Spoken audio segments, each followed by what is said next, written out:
data is storytelling.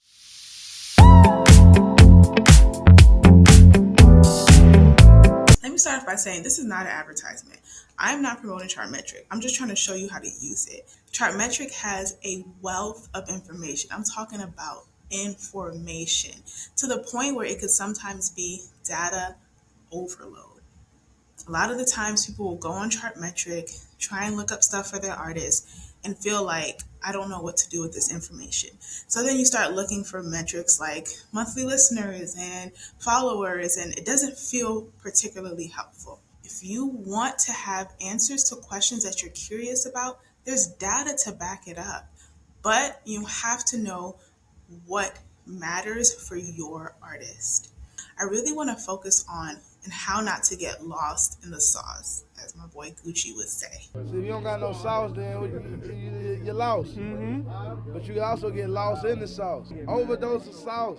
Data in general can be very daunting, and people tend to tiptoe to it and tiptoe away from it. I despise the fact that data is inaccessible because, as I said earlier, data is nothing but storytelling. And we can all tell a story and we can all find a story. People who actually need it tend to turn away from it and they leave these data driven, data led decisions into the hands of people who don't care about them and who have no interest in their betterment. We don't do that over here. We're making it accessible. At Sincerely Latifa, the point is that you will walk away knowing how to do some things and realizing that it's not that hard. Why? Because that is storytelling. It's a bunch of details, it's a bunch of information for you to put together a story. And you have a right to be a part of your story. So let me get off my soapbox and stop preaching, but data should be accessible. Now, here's the thing. This is the most important thing that I will say in this entire video. Just click buttons. Click around, okay? If you want to understand data and you want to eventually become an expert at it, click around. Look at the page. What is interesting to you? That looks nice. What does that mean? Click it. You feel me? Like, okay, this is a ranking. Not really sure who those people are. What else can I click? What else can I read? I don't care what nobody says. If you go into any type of data analytics dashboard or platform and you start clicking around, you will know more about that information than anyone else in the room. Because your eyes are going to gravitate towards what's important to you. Your mind is already strategizing. And so when you see something that pops up, your mind is already like, ooh, that's the information I need. And so then you begin to use the data not just as a resource, but as a tool, as a powerful tool, and dare I say, a weapon when you enter into conversations, negotiations, because you built your strategy using data. So click around, see what's important to you. I want you to have an approach of empowerment. I need your approach to be intuitive. I need it to be observant, and I need it to be strategic. That looks different for everyone. I said intuitive first. Why? Because intuition is literally your brain responding to another part of your brain. You are already building out a strategy for your artist. You're already thinking about things for your artist. Oh, he does this. Oh, he does that well. Oh, yeah, people love him over here.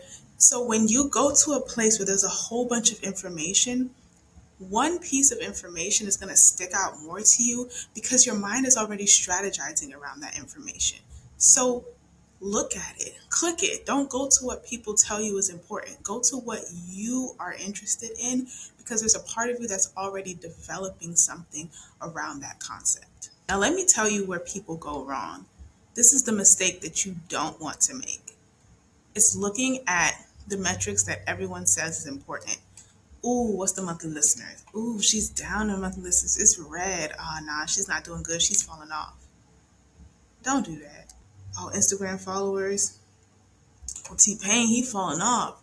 He lost 653, followers in the last 28 days out of 5.52 million. Those might have been spam pages that were deleted. Think about the scope of things. Assess it a little bit deeper. Don't just go off of like red is bad, green is good. We're going to get real analytical here because it matters.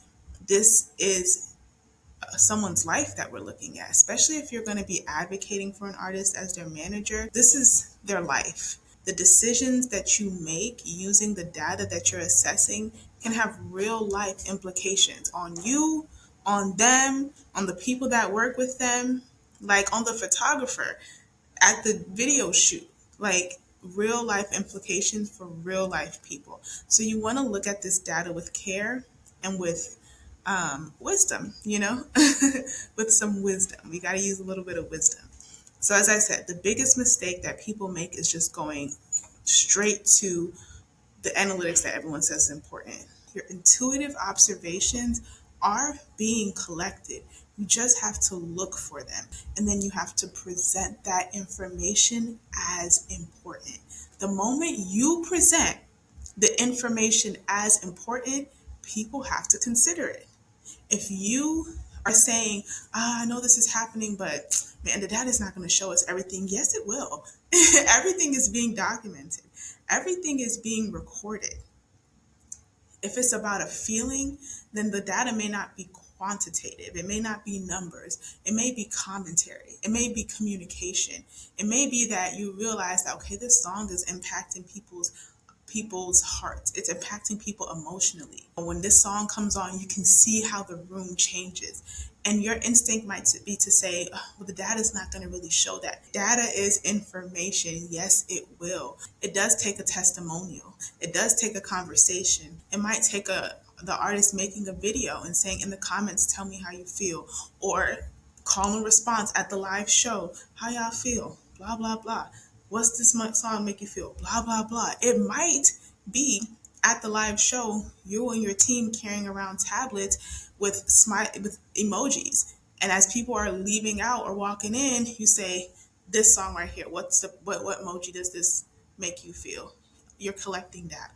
Before online data and artificial intelligence and all of that stuff, people were still collecting data. It's just that people were walking around concerts with a clipboard, getting people's names and zip codes. People were still collecting data in the early 2000s. It was just that they were passing out mixtapes and asking people, oh, where are you from? Oh, where you live? What city do you live in? Where are you coming from? Oh, you're visiting? That's data collection. And you can obtain that data in the same way. You look at your artist DMs, you look at the likes on your artist post, and you see, okay, dang, this person's from this side of town, and so is this person, and so is this person. That's data collection. And then you'll find out that something like Chartmetric is already pulling that data. You just didn't realize because it wasn't showing up in monthly listeners yet. Now, excuse me if I be looking mad sometimes, but I'm passionate about it. I'm like, no, don't let people tell you what is important and what's not. You know what's important because this is your lived experience. So I'm not going to get into the depths of everything. There will be a series of videos where we can get into the specifics and the particulars. So stay tuned and subscribe.